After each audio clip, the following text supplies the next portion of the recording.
তো ফাইনালি চিকেনটা একদম রেডি হয়ে গেল। আজকে অন্যরকমভাবে চিকেনটা রান্না করেছি। তো এইভাবে চিকেনটা রান্না করে খেয়ে দেখবে, মুখের স্বাদ লেগেই থাকবে। তো চিকেনটা রান্না করার জন্য কী কী লেগেছে চলো রান্না করি। Hello guys, welcome to Fuchki kitchen. Fuchki কিচেনে থেকে তোমাদের সকলকে জানাই স্বাগত। আজকে দেখো ফুচকি কিচেন চিকেন নিয়ে নিয়েছি। তো 750 আমি চিকেন নিয়ে নিয়েছি। তো চিকেনটা ফ্রেশ করে ধুয়ে নেবো, ধুয়ে তারপর তোমাদের রেসিপিটা দেখাবো।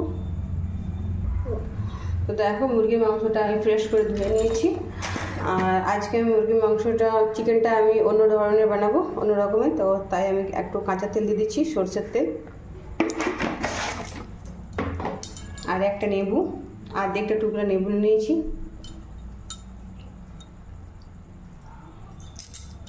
তো নেবুর রসটা আমি দিয়ে দিলাম।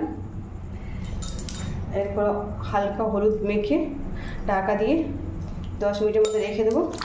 তো তোমরা নেবু না দিলে স্কিপ করতে পারো, নেবুর বদলে দই দিতে পারো। দই দিয়ে ঢাকা দিয়ে চেপে রেখে দেবে। আর এখন আমি নুন দেবো না, নুন দিলে জল বেরিয়ে আসবে। এটাকে ঢাকা দিয়ে রেখে দেবো 10 মিনিটের মতো। তো দেখো আমি চিকেনটা রান্না করার জন্য পেঁয়াজ কুচি কুচি করে নিয়ে নিয়েছি ফোড়নে দেওয়ার জন্য, আর দুটো আলু 4 টুকরা করে নিয়েছি। আর মশলার জন্য এখানে কাজু বাদাম, রসুন, কটা কাজু বাদাম নিয়ে নিয়েছি, রসুন নিয়ে নিয়েছি, আদা নিয়ে নিয়েছি, লঙ্কা, জিরা গুলকি আর পেঁয়াজ কুচি। তো পেঁয়াজ কুচিটা আমি দিয়ে দেবো।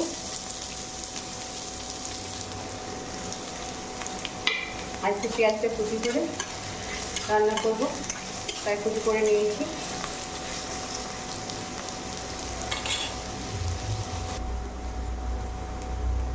এখন পেঁয়াজটা আমি লাল করে ভেজে নেবো, বেশি লাল করবো না, হালকা লাল করবো।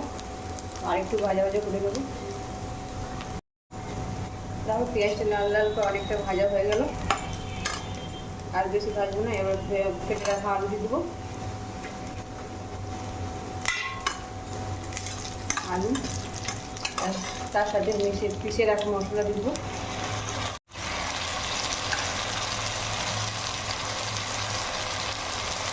দিয়ে দেবো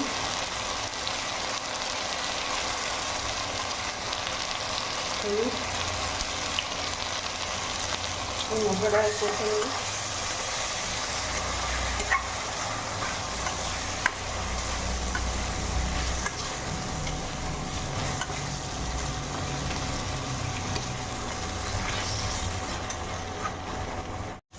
এখন মশলাটাকে একটু শুকনো করে ভেজে নেব।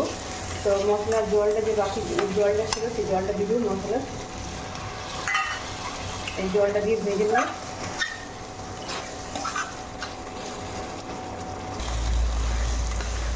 এখন মশলাটা অনেকটা ভাজা ভাজা হয়ে এসছে, তেল ছেড়ে দিয়েছে। আবার ম্যারিনেট করে রাখা মাংস দিয়ে দেবো। মাংস দিয়ে দেবো, আর মাংসটাকে ভালো করে কষে নেবো মশলার সঙ্গে।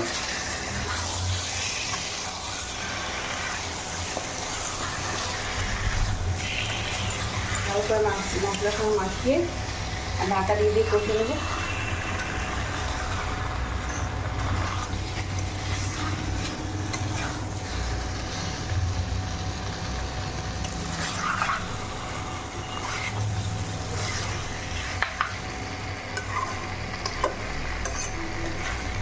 এখন মাংসটা ভালো করে আমি কষিয়ে নিয়েছি।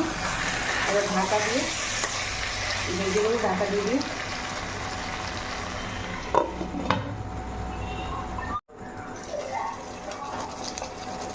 দেখো মাংসের মধ্যে কত জল ছেড়ে দিয়েছে, এই জল থেকে মাংসটা আমি ভেজে নেবো।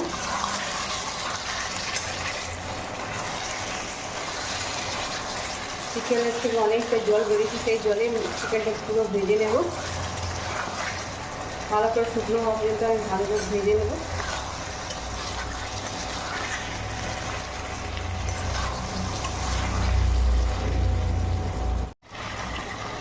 দেখো চিকেনটা অনেকটাই কষানো হয়ে গেছে।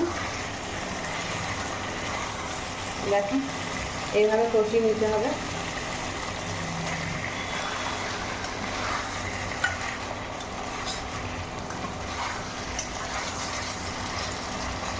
এবার গরম জল দিয়ে দেবো।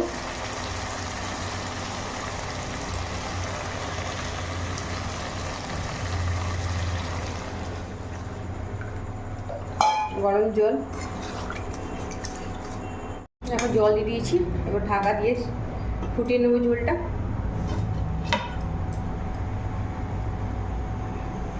দেখো ঝোলটা অনেকটা ফুটে গেছে, এরপর গরম মশলা দিয়ে নামিয়ে নেব। দেখো পিষে রাখা গরম মশলা আর একটু দিয়ে দেবো।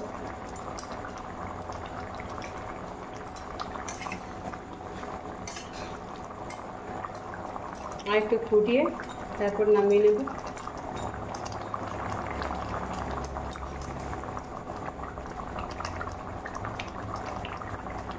দেখো ঝোলটা কি সুন্দর গাঢ় গাঢ় হয়ে গেছে, এরপর নামিয়ে নেব।